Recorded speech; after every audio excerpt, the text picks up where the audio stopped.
Hey everybody, this is Angel Vega, and I'm drinking at Moe's.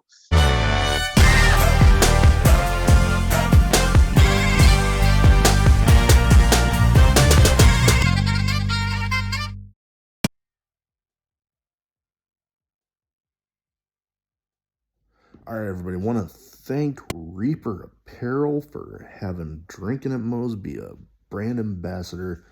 They encourage everybody to break out of that comfort zone, live their best self, which, hey, that's what got me starting the podcast. But they got great clothing, great apparel, t-shirts, hoodies, beanies, hats, all that good stuff. Be sure link will be in the description, and use the code Drinkin' at Moe's to get 10% off your order. Let's fucking go. All right, everybody, welcome to Drinkin' at Moe's. Big Mo here, YouTube. You know the drill. Like, subscribe, comment, share, all the good stuff, because that YouTube algorithm is a pain in the ass. We're most places you can find your podcast. Today, I am excited to have with me Angel Vega. How you doing? I'm doing great, brother. Another beautiful day here where I am in Southern California, so I'm enjoying the weather.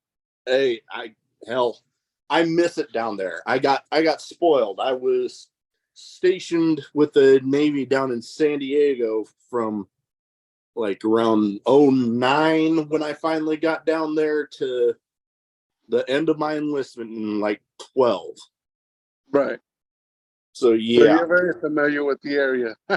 Oh, very. Yeah. It's actually where I got my start watching independent wrestling. I'd never been to an independent show until there. Yes, no, and I bet you probably went to either SoCal Pro or FCW probably out here at the time. SoCal Pro was actually, I think, my second promotion I went to. It was actually New Wave at the time. Gotcha. Yeah, I've actually had both guys that ran that promotion on the podcast before at different times, but I've had them both on. But yeah, I just randomly one day looked up pro wrestling in San Diego, and the show popped up, and there started me off on a interesting journey. You know what? That's usually how I hear people get into the wrestling scene. I would imagine during those times it was more difficult to find shows, but nowadays people just look it up and they see a reel, they see something, and they're like, wow, that's 20, 30 minutes or an hour away from where I'm from. I'd love to see it. And it's different from WWE or AEW or even a New Japan show. These independent shows are really meant between the wrestlers and the fans. It's different environment completely. And that's what makes people fall in love with it. Most definitely. You definitely get that more of a intimate setting, a more crowd-based interactions that you get that, I mean, you might get at some WWE house shows, but oftentimes we're paying a pretty penny to sit that close. When independent shows, I mean, hell, I think most I've paid when they aren't bringing in a big name is like maybe $20. Right. Which is the beauty of it. Is what makes it so accessible to people. So I always urge people, go see an independent show. Even if you haven't, people that only go to WWE events, I've urged them, please go see an indie show, because you fall in love with the actual art of professional wrestling. Oh, most definitely. And before we get back into that, because I do want to go into a little bit more into there, I gotta go into the question that I always like to start off with. What got you started as a fan? And then what got you started making the leap into the business? So as a fan, my earliest recollection of watching wrestling is with my cousins. my cousins Frankie and Freddie.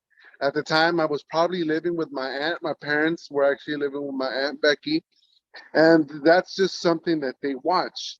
And I'm talking about maybe. So I was born in '92.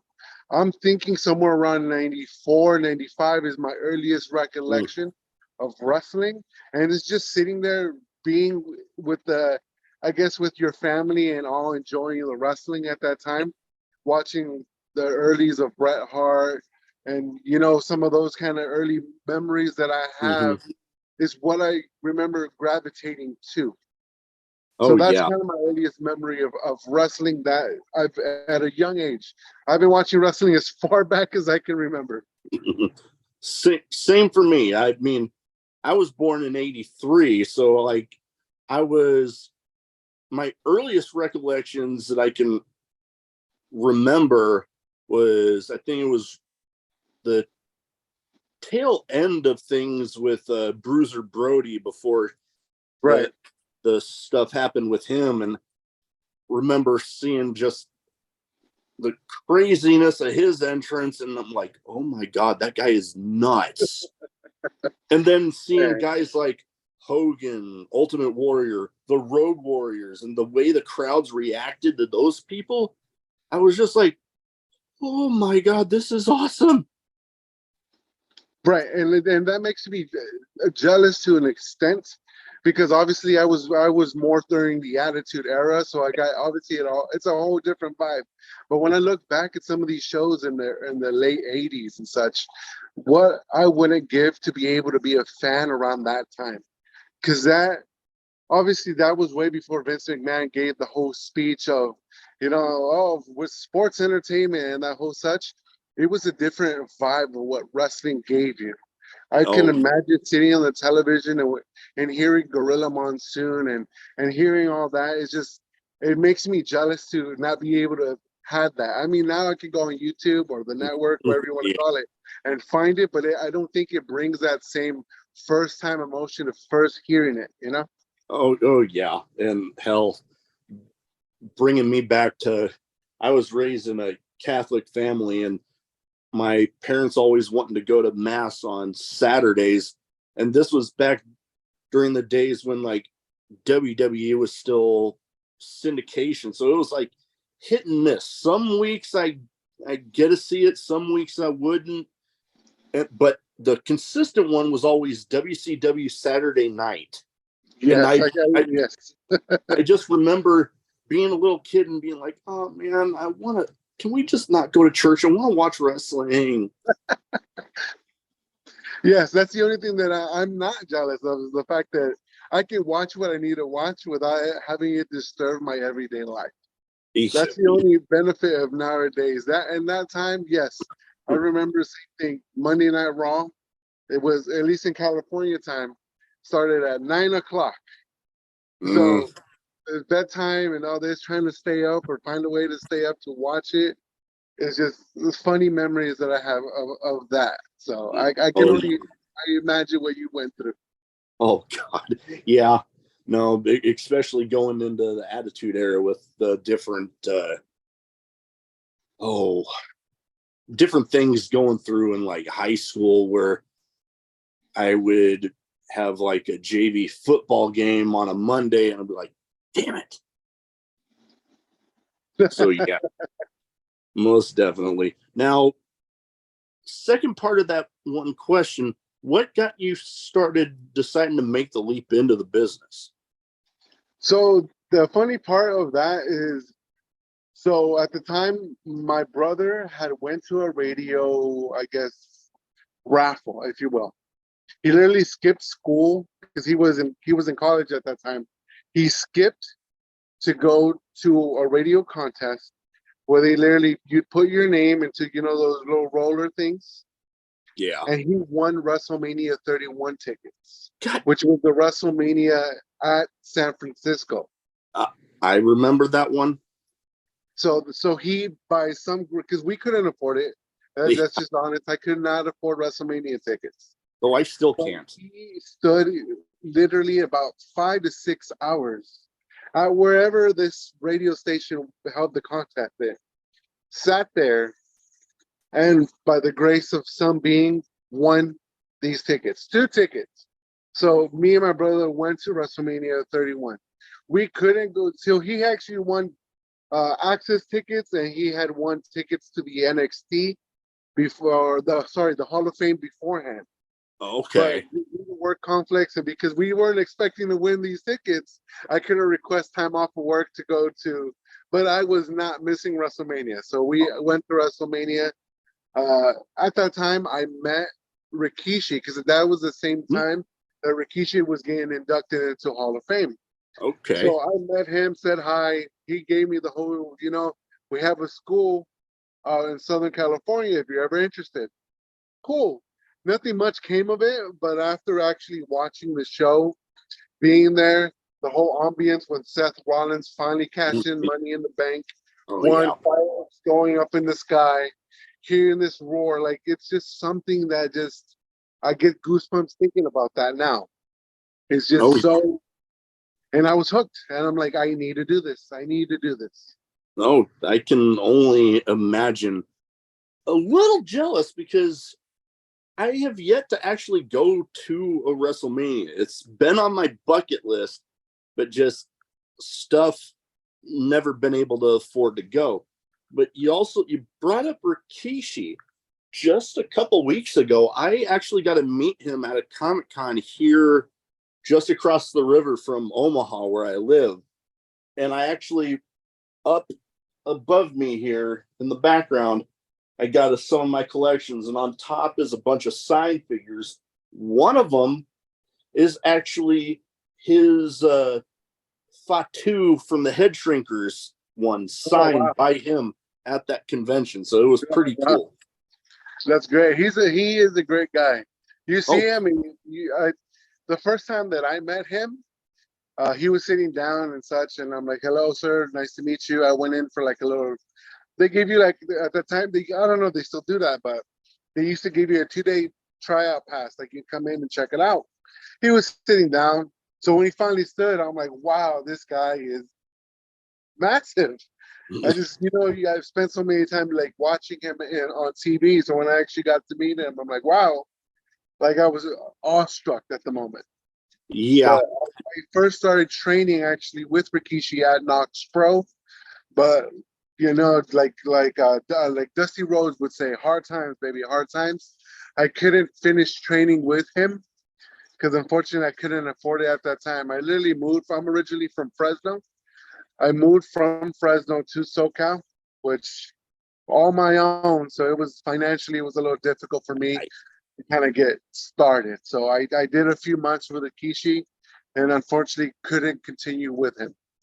No, that's a bummer. Definitely a bummer.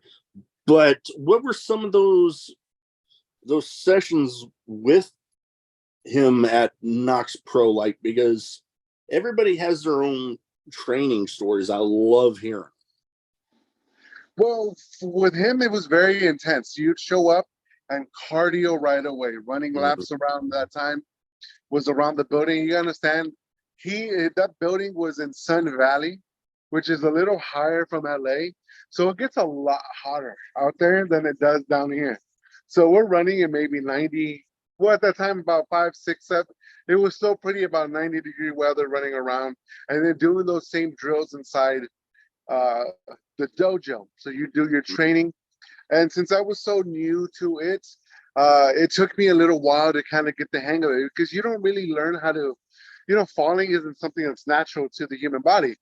So it took me a little while, but I'm very thankful to him, to Reno, to Gisette, and to the people that helped me there when I first got there and kind of gave me my first bumps. It was very difficult. I actually popped a rib out in one of the trainings. I think they had me do a hip toss. And if you've never done a hip toss, it is very scary to go from your head swinging over to landing on your back. So I can imagine. let's just say I held my breath in. So when I went down, it's just and had injured myself at the moment. So, but he was very kind to me. I can never say anything bad about Knox Pro. I urge anyone that actually wants to pursue professional wrestling to look up Knox Pro in, I think, now Burbank area. Okay. Yeah, no, I was just thinking that because, yeah, Knox Pro, there's actually a few different notable schools there in the SoCal area that it's pretty awesome for those in the area that, like, if you're wanting to get into the business, you got no shortage of places out there with notable trainers that can really give you some great insight. There's a lot. So for people that do want to become wrestling in SoCal, you have Njpw, which trains out of a little bit more higher up there. I know the head trainers are, I think, Danny Divine, Ray Rosas. So I've had Danny Divine on. Yes, two gentlemen that I respect very highly. I've had the I guess the honor of being able to book them on my promotion and having them work for me. Santino's a Joey Chaos too.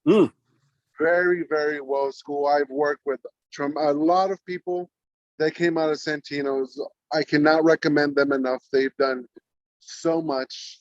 Also in Orange County, you have Little Cholo and his House of Lucha.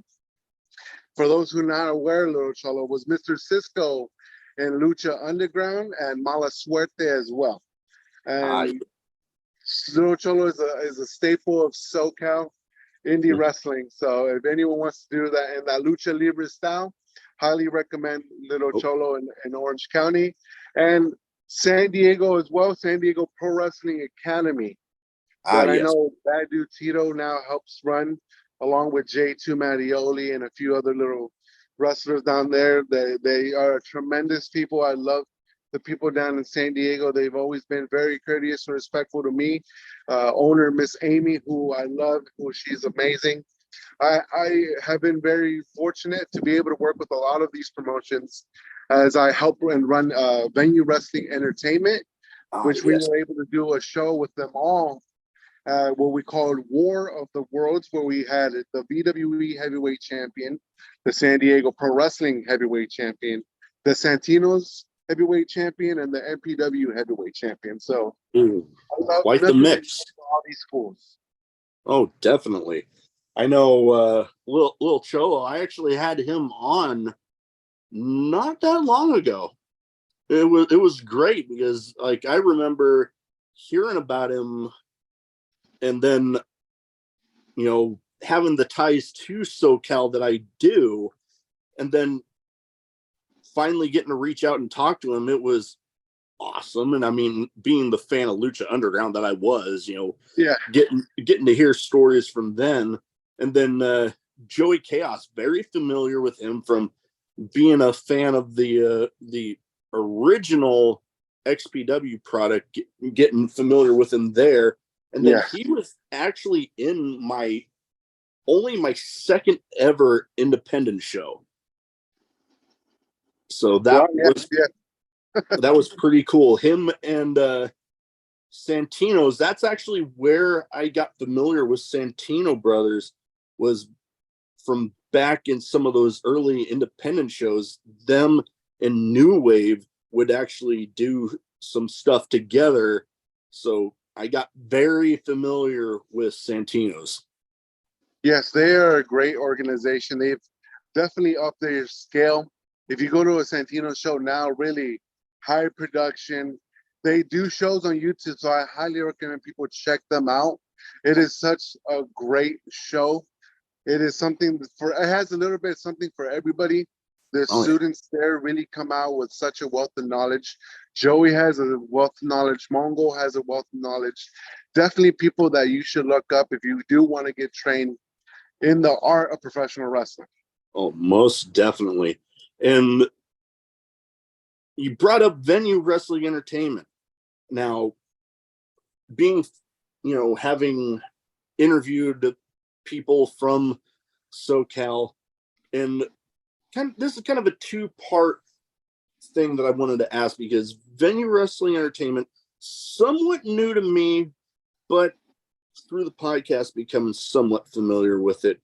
And then going into stuff with like the West Coast independent scene is, in my opinion, I'm pretty much sure other people, the meccas of independent wrestling. You got, West Coast, East Coast, even got, Midwest has got their own little thing, but it's always been West and East Coast. What's it like trying to run a promotion that's in the middle of one of those meccas and trying to set it apart from the multitude of options out there? You know what? It is difficult. We do run out of Orange County, which kind of helps us as well because we're out of the whole LA area scene, so that we don't get so saturated out here. Unfortunately, the Orange County scene does have a bad reputation from promotions that have run from that area that don't necessarily bring in the well-trained talent. So it has gotten a bit of a bad reputation. With venue wrestling, I like to say that we try to bring in some of the best talent that we can possibly get. So I honestly took the promotion over somewhere around a year ago, which is about August, is when I officially kind of started taking over from then promoter Jason. And since then, I mean, even before that, it's been around for a while. It didn't start in Orange County. It honestly started in the Imperial Valley in El Centro, California, which is about three or 4 hours more out that way. So it started a little bit very out of the way. So, but they have grown and done tremendous shows. They've actually been able to bring in Rey Mysterio to a certain point. So this company has brought in Rey Mysterio, Psychosis, Laredo Kid, Black Taurus. We've been able to bring New Japan stars like Bad Dude Tito, TJ Perkins. We've been able to work with a lot of newer independent wrestlers like J-Rod, who is our current women's champion, Little Cholo, which is our current SoCal champion, myself, and Vito Fratelli, who just won the World Cup in Mexico, who are now tag team champions, and him being our current heavyweight champion. We've been able to bring people like Juicy Finau from up north, and we're bringing in Titus Alexander as well from up north. J2 Mattioli, the list can go on and on. Our current homegrown talent like Eddie Weiss, Mike Check, and some of the newer stars that we're trying to produce. So it's been an interesting ride, to say the least.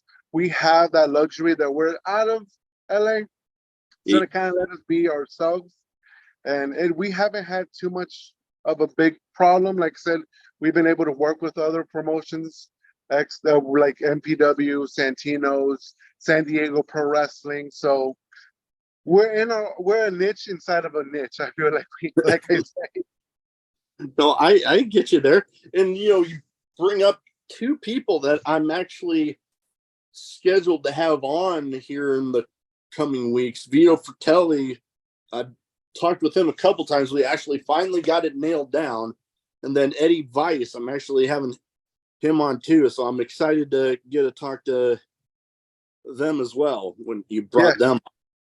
Vito Fratelli, may I say, is such a hidden gem of SoCal wrestling. People overlook this man. He has fought some of the biggest names in Lucha Libre like LA Park, Blue Demon, and has got toe-to-toe with them. Like, this man has just won the Lucha Libre World Cup in Mexico, being a foreigner, to be able to go into another country and dominate says tremendous things about him. This man is someone who should be signed to New Japan, to AEW, to something like that. I honestly believe he is so overlooked and so underrated in how talented this man is. I urge anyone to go up and look at Vito Fratelli shows and matches, and you will be amazed at what this big man can do. Oh, most definitely. And I've, been, trying to think of how I wanted to put it. I've been able to see a lot of big men that when you think and you look at them, you don't think that they'll be able to move like they do. Like I have a friend up here very much like that. When I was down in SoCal, there's a guy, he's still around, Terex. Got to see him. The first time I saw him pulling off standing moonsaults, my jaw was on the floor. And actually, I'm familiar with him, and he is a big man. Big man. To be able to do a moonsault, my word, it's amazing. Yeah. It's not an easy feat to do at all. Oh, at that size, even more amazing.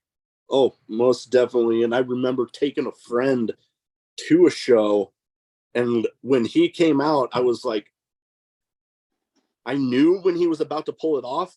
So I like nudged my friend. I'm like, watch. And then literally same reaction I had first time I saw it. He's like, oh my God. My God, that man is. Yeah. No, yes, it is a tremendous sight to see anybody of that size to be able to go from their feet to go over and land. It's quite a sight. Oh, most definitely.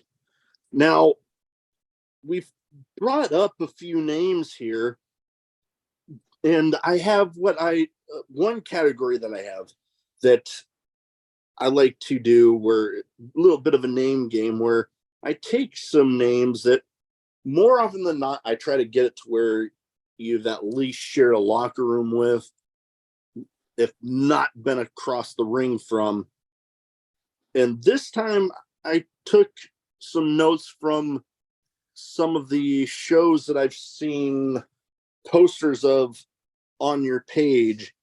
And, there's some notable names on here, some of which we brought up, one of which I don't believe we have. But first off, you hear the name, you give your first thoughts on the person. First one, like, oh boy, if you talk about names of Lucha Libre, a lot of people, this is one guy they might more often than not think of. Psychosis. I just want to say legend. That man has been through so much. If you've heard Rey Mysterio's Hall of Fame acceptance speech, he says, without Psychosis, there is no Rey Mysterio. And there's truth to that. I actually will have the honor to wrestle Psychosis August 19th here in East LA for La Bulla. So if anyone is interested in seeing that, we're going to be there. I've actually had the chance to wrestle Psychosis on more than one occasion. And he is quite a remarkable human being. Every time that I see him, he just gives me the biggest smile. And it's just, I can't say but anything but good things for Psychosis. Love him. Against the ring, not so much, because that man chops so hard. So it's just love-hate thing. I can only imagine. I know I've had the pleasure of not seeing him, although I would eventually love to have him on the podcast at some point. But you talked about chopping hard. I was able to be the guest at a Warrior Wrestling show. They're based out of Chicago, but they were in St. Louis. And I got to see, he's now backed by Bronson Reed going up against Jonah. No, it was okay. Brain fart there. I realized what he was going as Jonah at the time, but he wrestled Jeff Cobb. That's gotcha.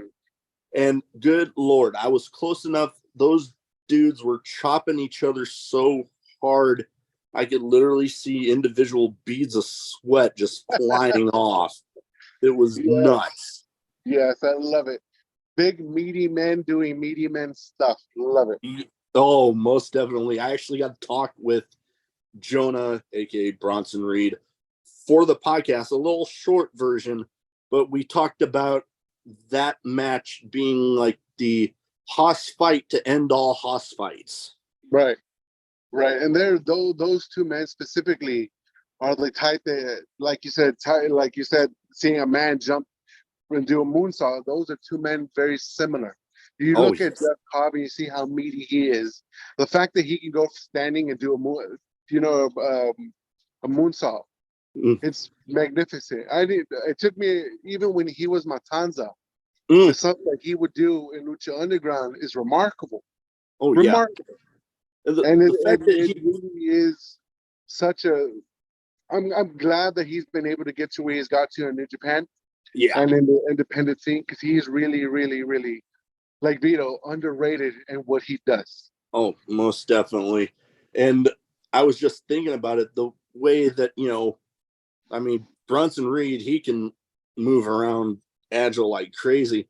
And then same thing with Jeff Cobb, but it's like going from being able to pull off some almost air quotes cruiserweight type stuff, but then also being able to go and suplexing a guy like Bronson Reed. It's like, God damn. That is a strong boy. Yeah, most definitely. Actually, he's another one of the signed figures I got up behind me. I got one of his. So I'm nice. Great. Excited to have that in my collection. Next up on the list, we brought him up. We brought him up that he was on the podcast. Lil Cholo. Little Cholo. When I see him, I think, what a mark. No, I'm just kidding. No, I love that man. That man is a great friend, personal friend of mine, though he would never admit it. Right now, I currently train with Little Cholo at his school here in Orange County. I have the honor and privilege to work with him as he works with me as my and venue wrestling entertainment as well. So I get the honor of working with him very, very often. I don't really get to face him because he's afraid of me, but I nothing but love for Little Cholo. Actually, we will be having his 25th anniversary show in October 21st, here in Orange County. He will be having his 25-year wrestling anniversary, October 25th. That is awesome. You think a lot of people out there don't often get to that point where they're damn near 3 decades in. Yeah. So that is a feat in itself. We all know professional wrestling is entertainment. Yeah. But the bumps and bruises, the tears, the blood, the sweat, is all but real. Oh, most definitely. I got to participate in a pro wrestling boot camp here in Omaha a few years back that was right before a show that was held in this convention center that was attached to the hotel that I was put in the night before I left for Navy boot camp. So I was getting a laugh out of, I left from there to go to one boot camp. Now I'm going back there to go to another. Yes, it's difficult. It's not for everybody. Oh. That's what they say. You have to be pretty crazy to become a professional wrestler. And from the cast and characters that I've met, they're not wrong. Oh, yeah. No, most definitely. Hell, I was only in that boot camp, and like we got to do some stuff like running the ropes and taking bumps and a lot of the cardio stuff. But especially after some of the bumps, I was walking funny for about a week. Now imagine doing that 3 times a week, twice maybe on Sunday. Oh, yeah. It's definitely something that you have to love, because the pain is enormous. The struggle, the sacrifice to become a professional wrestler is very difficult. It's very much like a football team or like the army, where it's a brotherhood, a sisterhood. It's people that you, I guess, give your bodies to. Mm-hmm. It's just a special connection. Oh, most definitely. And, I've been lucky enough to be able to have that brotherhood with the military. But then in a lot of ways, I've also been somewhat accepted into some brotherhoods in professional wrestling, even though I'm not an active competitor, and it's something else, Yes, having that, definitely. Now, next up, a guy that you brought up getting to work with, Bad Dude Tito. Bad Dude Tito. Well, I have not actually. I don't think I've actually gone to work with Bad Dude outside of professionally. I've been able to bring him in for a few events. Tremendous talent. He is now getting the opportunity as well to be able to be on New Japan Pro Wrestling. Yes. With his tag team partners. Tremendous talent. Honestly, tremendous. He will be the next big star. I know that he will. He has quite a look on him. His physique, his charismatic, and also big man that can hop, that can move and groove and do work inside the ring. One of those, individuals that you kind of see and you just see the it factor. Another student from Santino's, and currently I think one of the head trainers at San Diego Pro Wrestling Academy. So if you want to learn from Bad Dude Tito, I highly recommend it. Check them out as well. Oh, most definitely. Now, this guy, we hadn't brought him up. He's been on my podcast twice. Consider him like a brother, like family. And I've told him multiple times, anytime I get the chance to hype him up on my podcast, I am definitely going to do it. Guy, very well liked, a legend in SoCal wrestling, SoCal Crazy. Love that man. SoCal Crazy is one of the purest souls that I've met in the pro wrestling industry. Trust me, you do not meet a lot of those individuals. Every time I see hermano, how are you? Brother, how are you? He sits down, it's like I just saw him yesterday. Oh, yeah. And it's one of those lovely things that I love that. And when he had to go through what he got through, if anyone knows personally, I won't say it, but he's been through a lot. He has been through a lot. And the fact that he is back out here wrestling, doing his thing, I think he is the ASCW heavyweight champion at the moment. Yes. So every time I get a chance, I will put SoCal Crazy over as much as I can. I actually had the honor of wrestling him maybe about a year or two ago, maybe a little bit before that, but always when I see him, is always a great guy. Love him. Love him. Yeah, nothing but great things to say about him. I've, like I said, been able to have him on twice.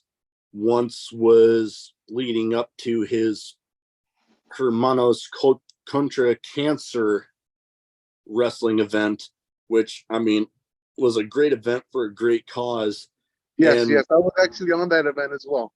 Oh, you know what? I think, I knew I was recognizing you when we added each other on Facebook. I'm like, okay, yep, I remember it now because I was watching that show as it was happening. So that was something else. And a guy that has been through a ton, has come out on the other end, scrapping, fighting, making up for lost time.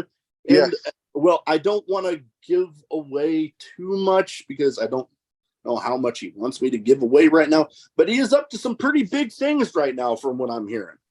Yes, I've heard some things too, and we'll keep him under wrap, but I am very happy for that man. Oh, most definitely. When I saw the picture of it, I'm like, oh, dude, that is awesome. He's up to some things. Let's just say that. He's definitely up to some things. Oh yeah. No, those will come out in time. Yes. I imagine those will come out in time. Just crazy.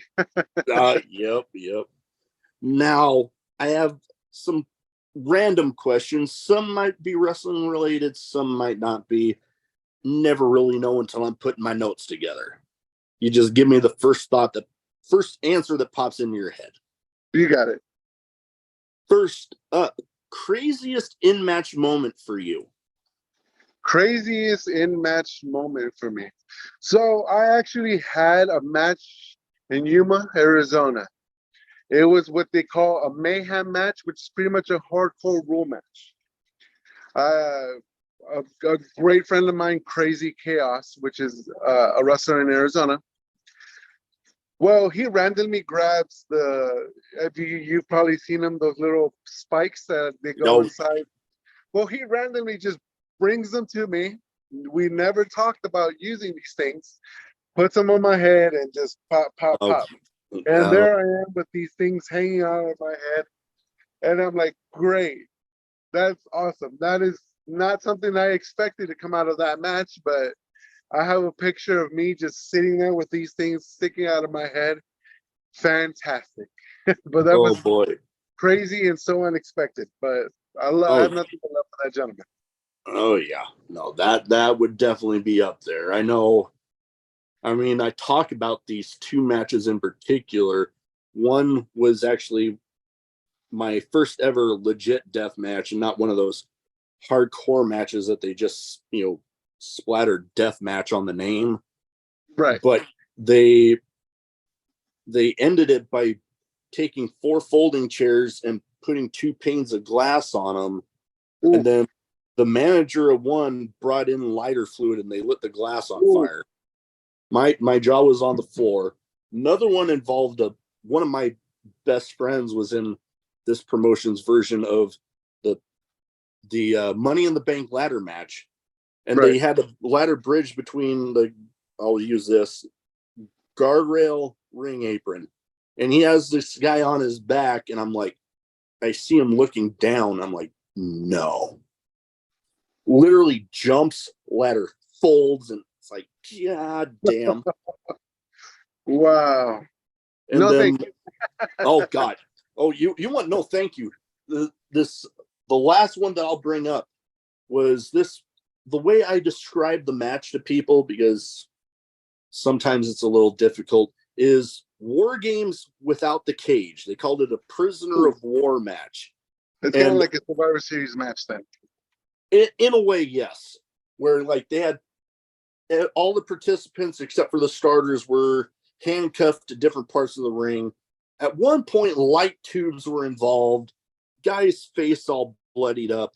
I'm sitting in the front row, and all of a sudden he gets sent spinning right in front of me. Blood on my shirt, on my phone, and I'm like, dude. Oh my God. That is what I call crazy. No, most definitely. Now, pro wrestlers in general, not independent or on TV, travel on the roads a lot. What would you say is some, besides the obvious of your gear, some road trip supplies that you would like to have, like snacks, drinks, whatever it might be? This is funny because I think maybe it's like a little inside thing between myself and Eddie Weiss, but wet wipes. Okay. That is something that is most needed. If you've ever seen one of these restrooms in some of these places, sometimes they don't have your necessities, especially if Eddie Weiss, who more often than not, every time that we stop at a restroom place, that he has to go. So I would say wet wipes.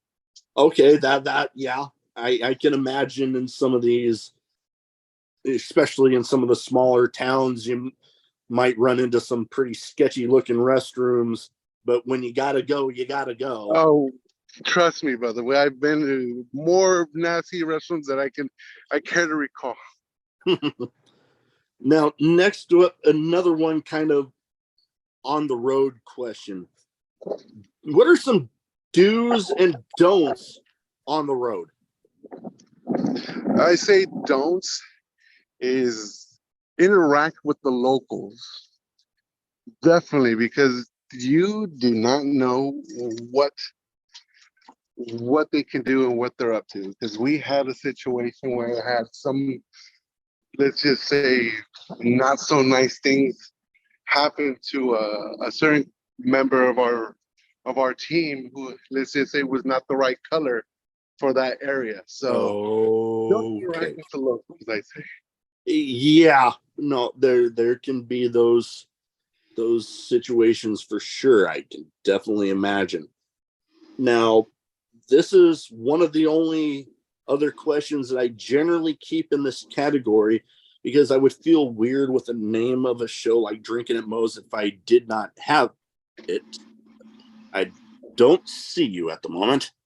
Oh, I'm sorry. I think I had some signal problem. Give me a second. Okay, I'll just pause real quick.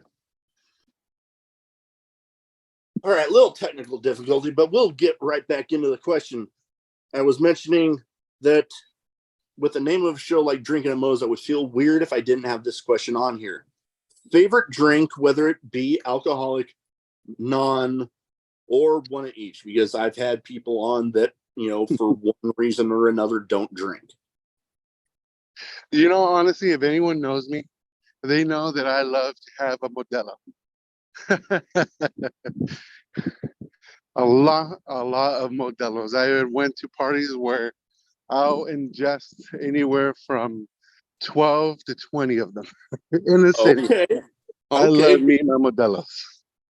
Throwing it down, all right. Oh, yes. I've actually, I think my brother-in-law actually turned me into these, how Bud Light had the cheladas, that Modelo has a string of different flavors of them that I've had a few, and there's a handful of them that are pretty damn delicious. I like the lime ones and the mango, like a spicy mango, I guess you could say. Ah, yes, that is the lime, and that one, probably two of my favorites. Most definitely. Now, we kind of went over somewhat of an answer to this question, but I'm going to ask this. Best advice for anybody wanting to get into wrestling? Really think about it. Really think about it.